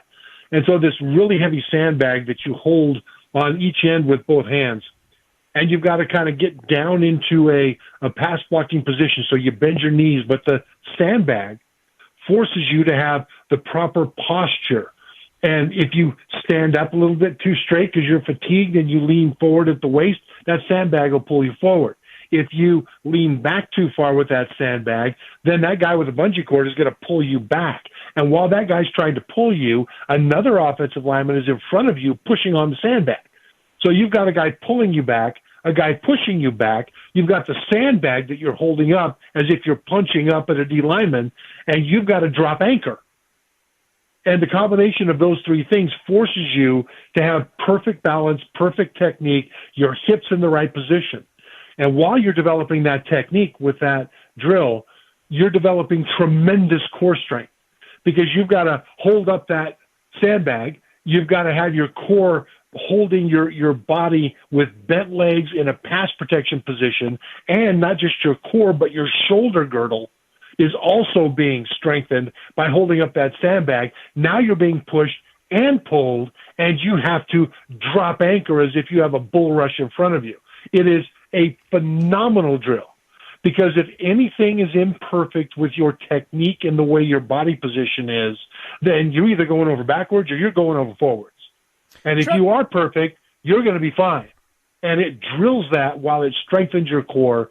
And I'll tell you what, I've seen it done with the bungee only. I've seen it done with the sandbag only. I've never seen it done with both at the same time. I thought it was brilliant. Trevor, last one for you. When you were watching Bill Callahan, and granted, it's the second day of OTAs, but how much teaching did you see? Correcting, how much compared to, again, you weren't out there last year, but just what maybe the average line coach does compared to what Bill Callahan does? Well, he's old school, and so he teaches players how to play their position. He teaches the techniques, and he breaks it down into feet and hips and hands and all those different things. What he did today was actually a very small subset of everything that they'll need to put together, but that's how you teach it, one slice at a time, and then you stack them on top of each other. What's happened with the up-tempo that came into college offenses and then up-tempo going from college to the NFL is that a lot of times you didn't have enough teaching of technique in practice. You'd go through as fast as you can go learning assignments and executing the assignments really fast, no huddle, et cetera. And then they would teach technique in the meeting room off the film. And what would happen is offensive linemen in college would come up into the NFL and they wouldn't know how to play their position. And what it looked like to me was Bill Callahan was requiring them to learn. And he was coaching the last guy on that offensive line depth chart as hard as he was coaching J.C. Latham, their first-round draft choice this year. And he required that every single one of them do everything right every time. They're still learning how to do that. And down the road, Jared, you and I can talk about how important that is and how it relates to golf. But for now, you and I stood there. We could have thrown a paperclip and hit any offensive lineman in the helmet that we wanted to. You and I were that close on the practice field. We could hear Bill Callahan, the offensive line coach, and his coaching, his teaching was old school brilliant. Trevor Maddich, presented by Houston Clinic Orthopedics, when experience matters, and by ESPN Bet Sportsbook. Trevor, great stuff. Also, thank you for coming out to practice. Insights were incredible. Thanks for having me there, Jared. I enjoyed watching it with you. Your opinions out there were strong, too. I was very impressed with your observations on the practice field. There you go. Trevor Maddich, as always, joining us on the program. He is the best. Speaking of OTAs and of practice, I'm going to let the text line decide the next topic here. There is one incident that happened today where I'm actually on the Titans players' side. One individual player, and I'm on his side. There's another thing that I saw. It's tiny. It's minuscule. And yet it got right up my craw today. So, which one do you want? Do you want me with the one where, hey, I'm on the Titans player side on this, or the thing that just burned my tush today? You pick in the text line. We'll do that next. Stillman & Company, 1025-1063 The Game. Also, Vandy Baseball is coming on at some point in the 4 o'clock hour. We don't know when that will be. They take on Florida in the SEC baseball tournament. Vandy Baseball brought to you by Smoky Mountain Tops. Your countertop experts. Visit SmokyMountainTops.com.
Stillman and Company, 102.5, 106.3, The Game, streaming live on Twitter, Twitch, YouTube, and Facebook live from the Busy Bee Plumbing, Heating, and Air Conditioning Game Nashville studios. So, Ian, I gave the people a choice for this topic. That's very nice of you. I said, hey, there was an incident in which I actually have a Titans player's side. I know you guys think all I do is bitch about the Titans, but there is, an incident today where I take the player's side, and there's one tiny little thing that I saw at practice today that gets up my craw, that I just freaking grinds my gears, and I said I'd let the fans pick. Now, you know what the two are. Are we not prepared for both topics?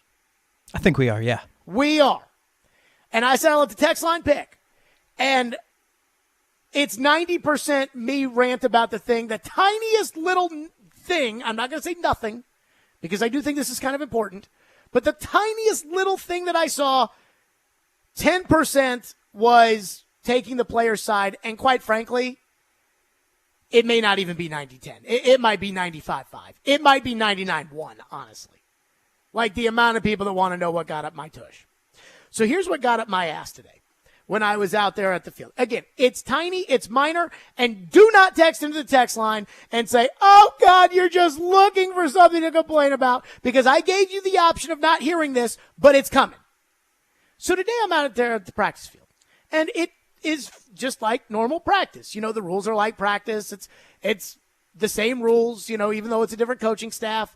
They stretch, they go into individual period, they do a little special teams, do a little bit of this, a little bit of that. Everyone watch quarterback, all the people that are putting videos up on Twitter, they're out there getting their videos, whatever. That's fine. Then Chad Brinker comes on the field. And he's wearing a full-blown suit. He's wearing a suit. And it just hit me when I see Chad Brinker in 90-degree heat, and it was hot out there today, in a suit, like walking around the field in a suit. Like, this is not the Tom Landry era, okay? Nobody in the NFL wears a suit unless you're, again, like the boss. And he's out there in a suit, and Rand Carthon's out there in sweats, and I'm like, who's in charge? And they've never really actually explained this, right? So last year we didn't know who was in charge, but we knew that Rand Carthon was above Chad Brinker, right? Chad Brinker was assistant general manager. Rand Carthon was general manager. 100 times out of 100. Who is more important? Who is more in charge between GM and assistant GM? The GM. Then they both got promoted this year when they hired Brian Callahan. Rand Carthon got promoted to executive vice president. Very nice. Chad Brinker got promoted to president of football operations. Now, I've never heard of any business ever that has the vice president above the president. And again, even though executive vice president is a very nice way of saying vice president, it's still vice president. It's not president. But then they said Rand has final say over the roster. And in the release, they said Chad's going to be in charge of the PR. Chad's going to be in charge of the IT. Chad's going to be in charge of the security. Chad's going to be in charge of the equipment. All the extracurricular stuff that gets involved that, in terms of running a football team. Chad's in charge of that. Makes sense. But then Chad's the one going to the Senior Bowl. Chad's doing scouting. Chad did the Titans podcast, when they announced these changes, was asked about his new role. And here's what he said about what his new role is. Okay, with your new role as president of football operations, how does that change your draft preparation going into this 2024 draft process, you personally? There's a lot more on my plate, and I'm excited about it, that's for sure. We have some key leaders in those various roles throughout the organization, which will allow me to assist and support and help Rand and Anthony Robinson in this process. How much is it going to change? I'm a scout at heart. I'm going to continue to scout, continue to help with the evaluation part of this and influence where I can. Maybe, going into next year, what's going to change? I'm not going to the University of Illinois and finding the 7th-round sleeper anymore. That's what's happening is I'm probably going to be able to see really the top talent at the collegiate level and even the NFL level when it comes into free agency. So it might be more of a, hey, Chad, here are 5 guys that we're thinking of. Can you take a look at them and let us know what you're thinking? Versus me going into a school like, I don't know, where I went to school, Ohio University, a MAC school, and writing up 6-7 players who really probably are free agent type guys. So my role will change a little bit in that regard. Does that tell you anything? Like, what is his job? What is he doing? Like, I don't get it. Somebody help me out here. I could not. I could not. I'm seeing him in a suit. So he's sitting there saying, like, okay, so your new job, what does that mean? Well, I'll tell you, I got a lot more on my plate heading into this draft, but I'm a scout at heart, so maybe I'll help them scout the players out. But you're the president. You're the one wearing the suit. Like, again, I've never seen people in the NFL, if you're not important, wear a suit to work. Like, again, the top of the top. Steve Underwood wore a suit to work. He was in charge. Jeff Fisher didn't wear a suit to work. This is the NFL. You guys don't wear suits to work. But now he's wearing a suit. Again, I told you, it's a minor thing, and most of you will say, oh, that's not a big deal. Jared's just complaining. I'm not. But it was a reminder today of how I have absolutely no idea who is calling the shots for the Tennessee Titans. Zero. Because the president, who says he's going to help out in scouting, but is not in charge of the roster, even though he's the president, and introduced the vice president who is in charge at the draft press conference. He is wearing a suit like a full-blown executive out on the practice field in 90-degree heat. Somebody explain to me who is in charge. Like, who makes more money? Who reports to who? If somebody parked in the wrong parking spot, who writes up who? So, just give me some clarity, please. And that's the one thing that today I saw Chad Brinker wearing a suit. I'm like, what is going on? Somebody tell me. And I know you guys are, oh, Jared, he's just complaining to complain. I just am tired. I'm just so tired of the Titans, today on Tuesday we tell you this, and on Wednesday we tell you that. Like, who can fire who here? Unbelievable. I have no idea what's going on with this team. I have no idea who's in charge. 615-737-1025. That's the thing that was burning my ass today. Now the other thing. There is somebody's side I got to take, and it's somebody who doesn't like me very much. We'll do that next. Stillman and Company, 1025, 1063 The Game.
talked to Traylon a lot last year throughout the season. Have you talked to him a little bit just heading into this offseason about maybe the fact that there's certainly a lot of additions and top-level competition? No, I don't need to talk to Traylon about anything. Traylon's a grown man. You know, he gets it. There you go. That was DeAndre Hopkins saying, like, hey, you guys say anything to Traylon? No, he's a grown man. He's fine. Fine by that. But I am on DeAndre Hopkins' side because an answer to a question he had about Traylon Burks has caused a little bit of a scuttlebutt. So this was DeAndre Hopkins earlier today at the podium. They're asking him questions about Traylon Burks. Here is the interaction between Ian, I believe it's Steve Lehman. Correct. And DeAndre. Pardon me? Are we sleeping on him a bit? Outsiders looking at that group and the additions? Trying to think I answer that without like a negative sound bite. Are we sleeping on Traylon? Nein means no in German. Okay. So then Terry McCormick sent out the tweet saying that that's what DeAndre said.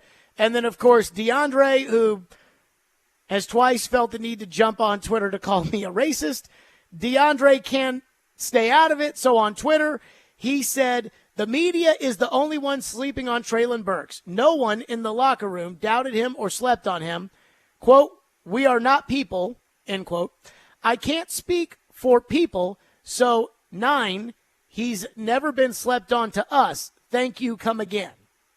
I think I know what he means by that, which is what he said, which is like, we're not sleeping on Traylon Burks. He's a great player. I'm on DeAndre Hopkins' side. When Steve Lehman asked the question, and I don't think Steve Lehman is trying to play gotcha with DeAndre Hopkins because that's not Steve Lehman's game. But when Steve Lehman is asking, like, are we in the media sleeping on Traylon Burks? DeAndre Hopkins is probably thinking that, yeah, you're going to get up there and say, yeah, I know Traylon Burks sucked last year, but he is a great player. You'll watch, you'll see, and then the only thing people will hear is DeAndre Hopkins said that Traylon Burks sucked last year.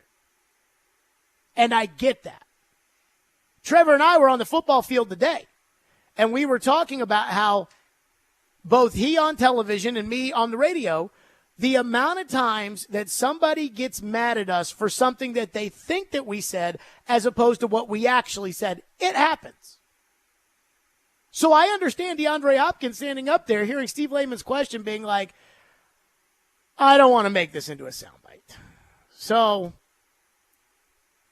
no. Well, just move on. So I'm on DeAndre Hopkins' side. That being said, DeAndre Hopkins is not a rookie. DeAndre Hopkins is not 19 years old. DeAndre Hopkins has been in the NFL for a decade. He knows that when he says something like that, like it's going to become something, right? Like if the question was, are we sleeping on Traylon Burks? You know, us in the media, us people. If DeAndre says, man, Traylon's a really, really good player. And I'll tell you, he's got a great attitude, and we just love being around him every day. Nobody will ever say anything about it ever again. But when you say something where you try to be smart about it, you know, basically be like, oh, screw you, Steve Lehman. I'm not falling into your soundbite trap because I'm smarter. When you do that, then it's going to become a story. So I'm on DeAndre's side. I don't think that there's really like, you know, I understand the idea of him being like, are you asking me to say something bad about Traylon to then set up something good about Traylon? That'll get me a little bit in trouble. But again, the way he answered it and then his reaction to Terry McCormick's tweet, now it makes it a thing. So I'm on his side, though. But again, it's like DeAndre had to go the extra step that then probably made it look like it's something it's not. Here's the thing with Traylon Burks. And DeAndre even brought this up. You see, everyone goes crazy when I said that, look, I think Traylon Burks has more natural talent than A.J. Brown. You know, more God-given ability. Now, the bulldog inside A.J. Brown's heart, I don't know if that exists inside of Traylon Burks. Now, that might be a God-given talent, too. But I'm talking about the athleticism, just the raw, natural. I've said it, and people are like, ah! But the most talented guy is not always the best player. I mean, how many times is there how talented was Vince Young? Vince Young's probably one of the most talented players to play for the Titans ever. But it didn't work out. So DeAndre was asked by Kaharski about Traylon. Here's what he said. What are the possibilities for Traylon this year, do you think? I mean, Traylon's one of the most athletic people I've ever played with. The guy's as big as he is and fast as he is. So I'm looking forward to see what he does this year. Okay. He's saying like, hey man, like he's one of the most athletically gifted guys. I mean, he's really, really good. I'm looking for. If he had just answered that with the one before it, then there wouldn't be a story. That being said, here's the deal with Traylon Burks. This is the elephant in the room. Traylon Burks, as of right now, is a bust. It is what it is. Again, that story is yet to be finished. We don't know. Is Traylon Burks a bust? Is he going to officially be a bust? And we'll look back on it and say, God, what a bad pick. The way we say that about Isaiah Wilson, the way we say it about Caleb Farley, the way there's still a chance that Burks can be salvaged, that Burks' career could be saved. There's still a chance. Now, if I was betting, I would bet against Burks. I'm rooting for him, but I would bet against him because he hasn't shown me that he can be available enough or come through in the big moments enough for me to actually believe this guy can be a star. Again, we'll go back to the first play of the Houston game last year where Will Levis drops a 70-yard bomb right in his hands, and he freaking drops it. I mean, it's like, if you can't make that, I'm not sure I can trust you. If you can't play in more than a third of the games, I don't know if I can trust you. And the Titans, because most of the time they don't smell the coffee, but this time they have. The Titans know what the score is here, and so they basically, like a college, they've over-recruited Traylon Burks' spot. Now, again, there's a chance Burks can overcome all of it and have a great season, but it's not very likely, and the Titans know that, and so they're going out and getting other players because they want to make sure that they've got all their ducks in a row. I don't have a problem with any of that. I can't tell you, I'm not a mind reader here. I can't tell you what the end result of all of this is going to be. But it feels pretty clear to me that everybody knows what the deal with Traylon Burks is. And that it's a giant elephant in the room over there at St. Thomas Sports Park. And that's why Brian Callahan, when asked a question about Tyler Boyd, goes right into this. There's a role on this team for Traylon Burks. That's why DeAndre Hopkins is like, I don't want to give you a soundbite. That's why. Because deep down inside, they know Burks has been a failure so far. And they don't want to give any oxygen to it because they don't want him to think that they don't believe in him. But again, their actions kind of tell the story, right? Like, I'm not a Chigakonkwo guy, and if I was the coach, there would be a different tight end that would be above Chigakonkwo on this team right now. But the Titans showed zero interest in adding a tight end. Brian Callahan did a podcast last week where he talked about, we were really interested in Joe Alt and J.C. Latham. The other guys, Olu Fashanu, Thalise Fuwaga, Troy Faltanu, good players. We talked about Neighbors and Harrison and Odunze. Never even mentioned Bowers. And I'm not saying that's a bad thing. I was a Bowers guy.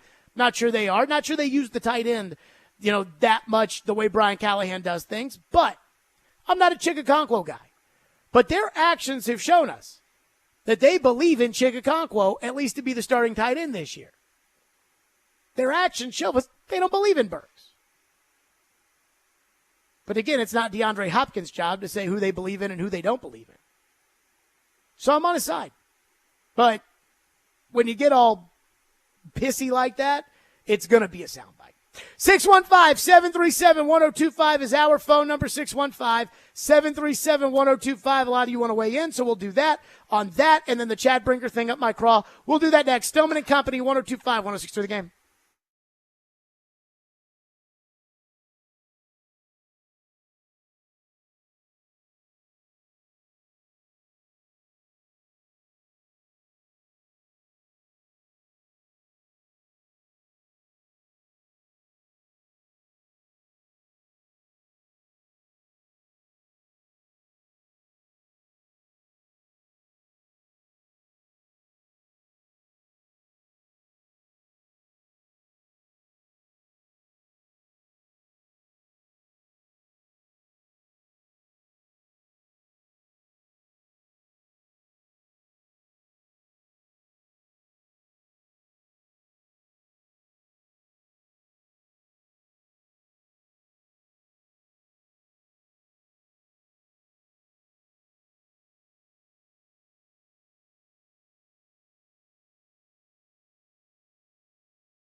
How's Devondre Sweat coming along? He's been great.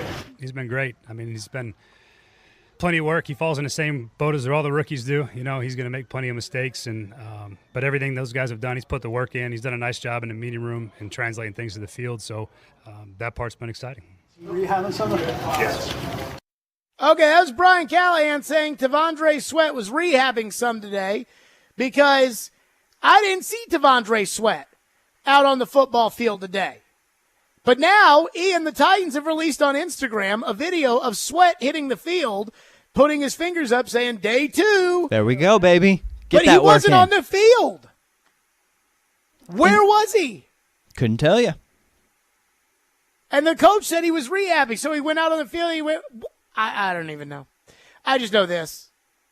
You guys are telling me that, oh, no, it'll be fine with Devondre Sweat. He's more than a 2-down player. Right now, he's not even a 2-day player. Practice yesterday, then today. I guess he walked onto the practice field, but he didn't practice on the practice field because I was watching practice today on the practice field, and he wasn't on it. And there's some guys, you could ask me a random guy, how did Johnny Joe do? I have no idea. I didn't see. I watched the big offensive linemen. I watched some of the defensive linemen. I watched 7-on-7. That's what I watched. So I don't know how Cedric Gray did. But I was looking for Devondre Sweat. Trevor was looking for Devondre. We're like, where's Devondre Sweat? Everybody's looking for Devondre Sweat. And then afterwards, it's like, where was Devondre? Oh, yeah, he's rehabbing. But now we got a video of him walking on the field? I don't know. Something does not add up for whatever that is worth. So we shall see. That's it for us. We're out of here. Vandy baseball coming up next. In the SEC tournament, they take on Florida. I believe it's win or go home, right? Single elimination. I mean, they need to win. Apparently, I heard Robbie and Joe talking about this. They should make the NCAA tournament anyways, but if they lose, they may not. You can't lose, get knocked out, and have Tennessee be the number 1 seed. That's it for us. We'll see you tomorrow, too.